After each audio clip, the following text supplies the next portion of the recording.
हमारे इस चैनल को सब्सक्राइब करने के साथ ही हमारे इस माई सेकंड चैनल यानी कि सुपर हिट डांस चैनल को भी सब्सक्राइब करके बेल आइकन को ऑन कर दीजिए।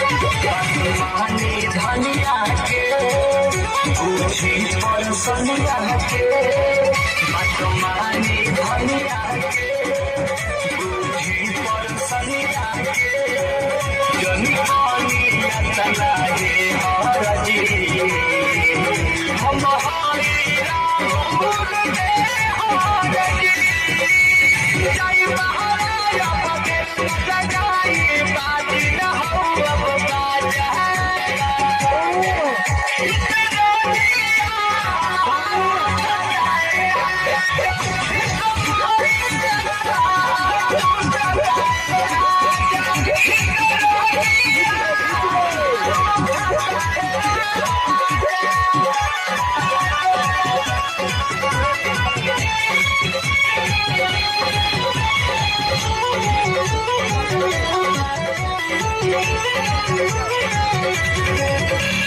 परम भक्तिया हो भड़केला जिया हो सुनरा के सतिया हो भड़केला जिया हो तुम करब रहना पाई बहो शंकर संग गई हमारी जाई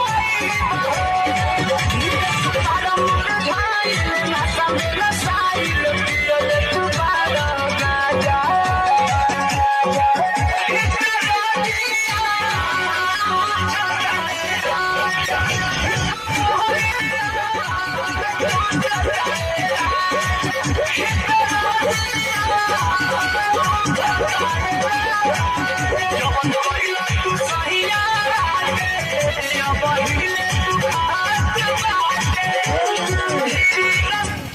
प्रूफ देख लीजिए फ्रेंड, मैं इस ऐप से कितना कमा चुका हूँ। देखिए 134 मेरे फ़ोन में पड़ा हुआ है। रिकॉर्ड में मैं आपको दिखा देता हूँ। देखिए यहाँ मैंने 200 रुपये ट्रांसफ़र कर दिया और 1 रुपये के बाद ट्रांसफ़र कर दिया है। अभी 134 रुपये पड़ा हुआ है।